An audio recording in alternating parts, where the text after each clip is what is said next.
And let me just make sure that my proxy is not using HTTP proxy, and that and in this way I'll not be able to get to anywhere. So I'm going to options, and just enlarge this one a bit. And I see that I have here the proxy from before, okay, so I'll just delete this one. And you know what, I'll just disable it. And let's see if I can get to this application. So,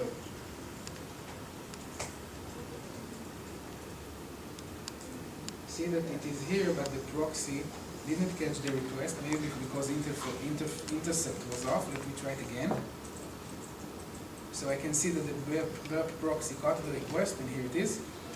And I can see that I can control the communication. Great. Let me just go back and do a log off. Now, what I'm going to do something a little bit different. Suppose I don't know what is the password, okay? This example, I knew what is the password, so I just entered it. Suppose I don't know what is the password. So let me just delete it and fill it in with some value. Suppose it is 1111, okay? Now, I put the intercept on, click on submit. Now I can see the request. This is how a request for authentication looks like. My mission would be to take this request and use it as a template to issue other requests. What will be the difference between this request and the other request that will come by later on?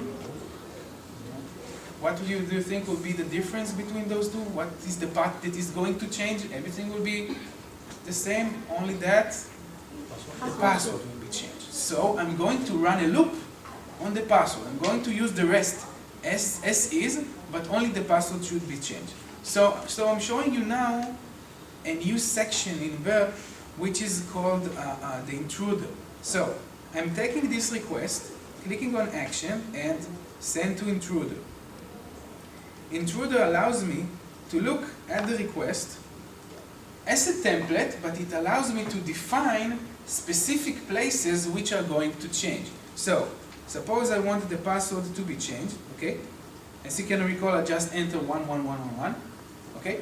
Now, suppose that I know just to shorten down the time that it will take me to brute force it, let me just tell you that it starts with the word victim and it has another thing at the end of the word victim. So let me just write it down, victim.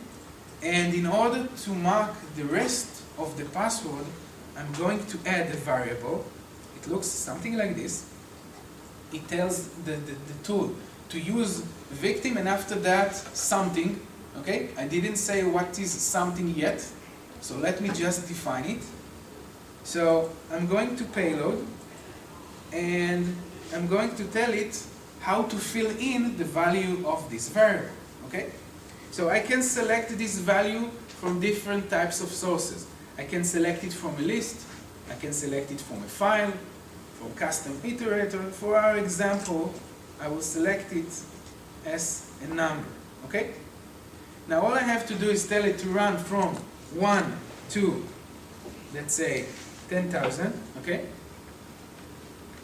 How much time do you think it will take me to just scan 10,000 numbers? This is like authenticating 10,000 times, okay? Just trying 10,000 times authentication steps. So, and I need to tell it to skip, to try each one and increment this number by one, okay?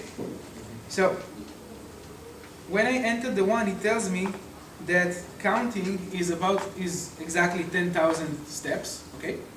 So all I have to do now is tell it to start. So I'm clicking on start attack, and that's it. Okay? We are already almost at 1,000. Okay? So it took me about 10 seconds to get to here. It will take me about 2 minutes to have 10,000 users. Okay? So this is just to show you how easy is it, but it doesn't mean that I cracked the password, right? I just did the scanning. How do I know that I succeeded? That I've succeeded? Do you have any idea? There are a couple of ways to do so, to know, but